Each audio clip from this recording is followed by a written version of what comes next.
வணக்கம். சாய் மீடியா செய்திகள். மாதந்தோறும் கடைசி ஞாயிற்றுக்கிழமைகளில் நாட்டு மக்களுக்கு பாரத பிரதமர் நரேந்திர மோடி வானொலி வழியாக உரையாற்றும் மனதின் குரல் நிகழ்ச்சியின் 127வது பதிப்பு புதுச்சேரி உருளையன்பேட்டை சட்டமன்ற தொகுதியில் 19வது கிளையில் சிறப்பான முறையில் ஒளிபரப்பப்பட்டது.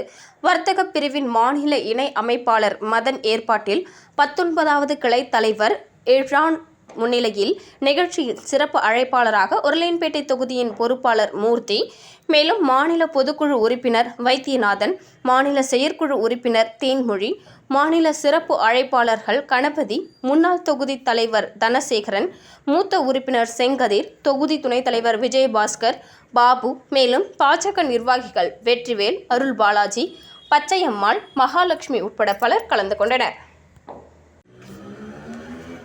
செய்ஷிங்காய் ஷிடோ ரியூ கராத்தே புதுச்சேரி சங்கம் சார்பில் 2வது கனவு ஓபன் கராத்தே சாம்பியன்ஷிப் போட்டி வெற்றி பெற்றவர்களுக்கு சமூக சேவகர் சார்லஸ் மார்டின் பதக்கம் மற்றும் பாராட்டு சான்றிதழ்களை வழங்கினார். புதுச்சேரி, தமிழ்நாடு, கேரளாவை சேர்ந்த 600க்கும் மேற்பட்ட மாணவ மாணவிகள் போட்டியில் பங்கேற்றனர். லாஸ்பேட்டை பகுதியில் உள்ள பல்நோக்கு உள் விளையாட்டு அரங்கில் நடைபெற்ற பரிசளிப்பு நிகழ்ச்சியில் ஜேசிஎம் மக்கள் மன்ற தலைவர் ரீகன் ஜான்குமார் உள்ளிட்ட 500க்கும் மேற்பட்டோர் பங்கேற்றனர். கிரியேட்டிவ் மீடியா நிர்வாக இயக்குனர் ராம்குமாரின் பிறந்தநாள் விழா வெகு சிறப்பாக அவர் அலுவலகத்தில் நடைபெற்றது. விழாவில் சாய் மீடியா டிவி சேனல் உரிமையாளர் சதீஷ் சால்வை அணிவித்து பிறந்தநாள் வாழ்த்துக்களை தெரிவித்தார்.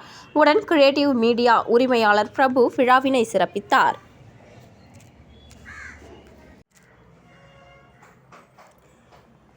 புதுச்சேரி சாலை போக்குவரத்து கழகத்தை தனியார் மயம் ஆக்குவதாகவும் இ-பஸ் திட்டம் கொண்டுவரப்பட்டுள்ளது. மேலும் இதனை தனியார் வசம் ஒப்படைக்கப்பட்டு அதன் மூலம் பேருந்து சேவை நடைபெறும் என தகவல் வெளியாகியுள்ளது.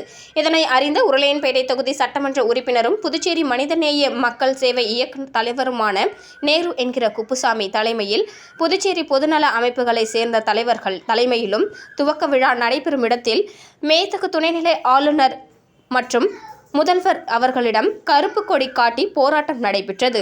போராட்டத்தில் போலீசாருக்கும் போராட்டக்காரர்களுக்கும் இடையே கடும் தள்ளுமுள்ளு ஏற்பட்டது. தாவரவியல் பூங்காவில் ஆங்கிலத்தில் உள்ள ஐ லவ் பாண்டி என்கின்ற செல்ஃபி பாயிண்ட் வாசகத்தை அகற்றக்கோரி தமிழ் அமைப்பினர் முற்றுகையிட்டு போராட்டத்தில் ஈடுபட்டனர். ஸ்மார்ட் சிட்டி திட்டத்தின் கீழ் 200 ஆண்டுகள் பழமை வாய்ந்த தாவரவியல் பூங்கா புனரமைக்கப்பட்டு கடந்த 2 தினங்களுக்கு முன்பு முதலமைச்சர் ரங்கசாமி திறந்து வைத்தார்.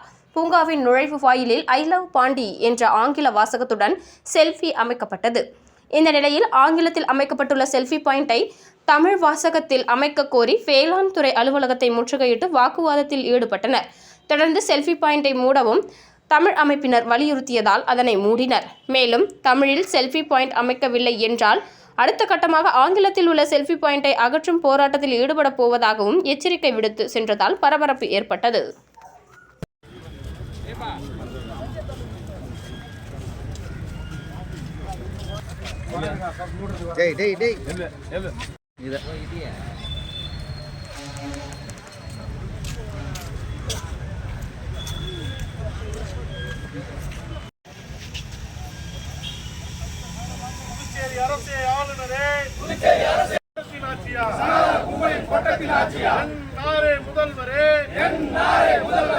உங்களின் ஆட்சியிலே கற்பழிப்பு கஞ்சா இருக்குது, லஞ்சம் இருக்குது, ஊழல் இருக்குது, சட்ட பஞ்சாயத்து கொட்டம் இருக்கு, சட்ட ஒழுங்கோ சந்தி,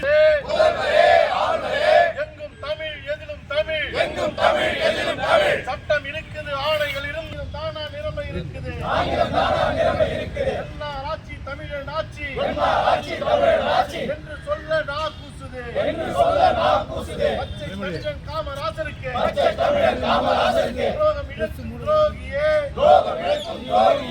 ஆட்சியில் அறுவரை முதல் கல்லறை வரையில் தமிழ் என்பது எங்கே இருக்குது, மானங்கெட்ட சங்கிகளோடு கூட்டு சேர்ந்த நாள் முதல் தமிழே இருக்குது.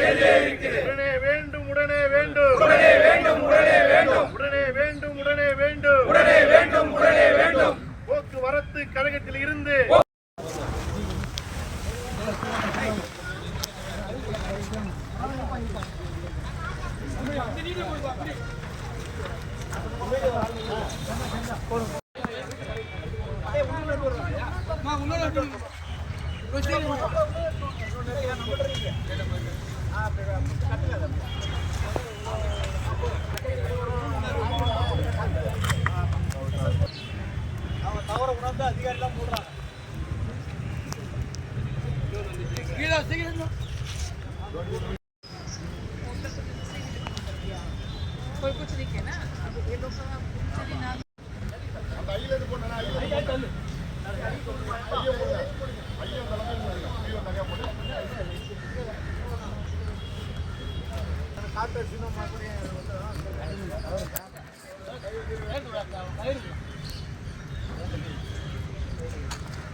புதுச்சேரி கடற்கரை காந்தி சிலை அருகே உள்ள நகராட்சிக்கு சொந்தமான இடத்தில் ஃபுட் மார்க்கெட் உள்ளது.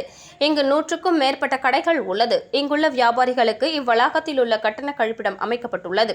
இது கடற்கரைக்கு வரும் சுற்றுலா பயணிகளும் பயன்படுத்தி வருகின்றனர். இந்த நிலையில் கடந்த சில வாரங்களாக கழிவுநீர் தொட்டி நிரம்பி அதிலிருந்து கழிவுகள் வெளியேறி நடக்கும் பாதை முழுவதும் பரவி சுகாதார சீர்கேட்டை உருவாக்கி துர்நாற்றம் வீசுகிறது. இதனால் இங்கு அதிகமாக வரும் சுற்றுலா பயணிகள் மற்றும் உள்ளூர் வாசிகள் இப்பகுதியில் உணவு பண்டங்கள் வாங்க வருவதற்கு முகம் சுழித்தவாறு வருகின்றனர். இந்த கழிப்பிடத்தை குத்தகை எடுத்த குத்தகைதாரர் இதை பற்றி கண்டு கொள்வதில்லை. பணம் சம்பாதிப்பதிலேயே கவனம் செலுத்துகிறார். இது தொடர்பாக நகராட்சி நிர்வாகத்தின் கவனத்திற்கு கொண்டு சென்றும் கண்டு கொள்வதில்லை என்றும் நோய் தொற்று ஏற்படும் அபாயம் உள்ளதாக வியாபாரிகள் அச்சப்படுகின்றனர்.